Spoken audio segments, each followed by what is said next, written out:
Alustame ja lõpetame palun korrektselt täna. Said aru? Ja, lõpetame korrektselt. Ehk siis palun ütleme täisnimi ja ametikoht. Täisnimi ja ametikoht või? Vahur Volgmaa, muusikaprodutsent. Ja sina? Elisa Kolk, laulja. Ma saan aru, et sa oled Elisa kahel põhjusel täna siin. Esiteks sa oled ühel väga põneval pildil ja teiseks sa esined ka veel. Aga loomulikult mind rohkem huvitab ikkagi see imeilus pilt. Kas sa oled näinud seda pilti? Ja ma olen näinud sellega tegelikult oma story, et ma ei tea, kes seda praegu siin sünnibki rääkida. Me vahetasime selle pildi eile ööse veel välja, sellepärast, et Elisa oli pisarates ja algselt valitud pilt. Ühesõnaga, Elisa ei olnud nõus seda pilti avaldama ja siin oli paras jagu tragöödiat ja show teile õhtul. Aga mis seal halvasti olid? Kas dissid olid paljad või Pepu oli paljas? Ei, pigem lihtsalt see, et ma ei tea, võib-olla ma ise olen liiga kriitiline, aga ei tea, kuidagi fotograafitöö oli hea ja kõik oli hästi, aga lihtsalt kuidagi endale ei meeldinud. Sulle nägu ei meeldinud siis või see ilme või? Jaa, kuidagi jah, nagu ise ei meeldinud endale selle filmi. Aga ma mõtlesin, et järsku Vahur ütles, et ei, et see pilt ei lähe, et see on too much. Ütleme nii, et me olime ühel nõus selle pildi suhtes. Meil terve bänd proovis tegelikult, eile oli nõus siin Mart ja Peeter. Nii. Et kõik ühiselt otsustasime, et ei ole õige pilt.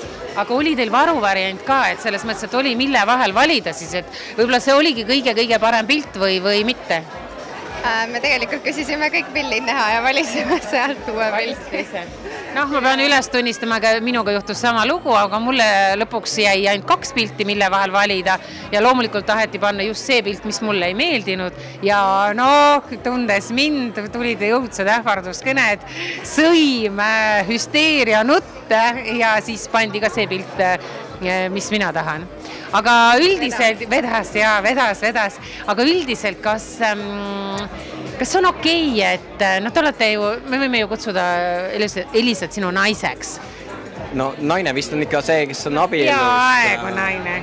Et kas on okei, kui sinu elukaaslane osaleb mingitel fotosessioonidel, kus võib olla, ma ei tea, kas sa võtsid ennast üldse seal paljaks või võtnud? Okei, no siis on loll küsimus, pole ma ei saa. Aga saan ikka küsida, kas oleksid nõus elukaaslase aktifotodega mingil peenel väga kunstilisel tasemel? Võib-olla tõesti, kui on ikka maitsekas kunstiline projekt, siis võib-olla jaa. Et kõik sõltub olukorrast. Kas rahal on ka mingi tähtsus? Rahal on alati mingi tähtsus, aga noh... No võib rahapataka võtta, vastu pead lüüa teile öelda nii. No ma ei tea, ma ei hakka miljonit pakkuma, aga toome nagu lihtsama näite, 5000 eurot ja paljaks. Mitte sina. Ma arvan, et see lõplik sõna peaks ikkagist või oleks ikkagist Elisal endal, aga ma kujutan ette, et paljad pilte ilmselt ei tuleks. Täiesti nagu topless või? No ütleme isegi, et mitte üles, isegi ütleme ainult siis torso tähendab seda, et isegi pea ei ole näha. Aga me kõik teame, et see on Elisa Kolk. Oleks 5 tonni? Ma ei teagi. Ei, ma päris vist ei oleks. Ma oleks ilmselt niimoodi nõus, et midagi nagu näha ei ole. Kui šokolaadiga veidikene kaetud, siis sobiks see. Okei. No ühesõnaga, lähme siin natuke suurema summani, 50 000.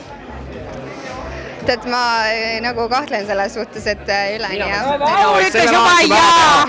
Tema ütles, et tema võtaks paljaks. Ühesõnaga, veksel on välja antud, palun välja antud, inimene võtab ennast täiesti paljast. 50 tonni. Kes seda näha tahab, aga...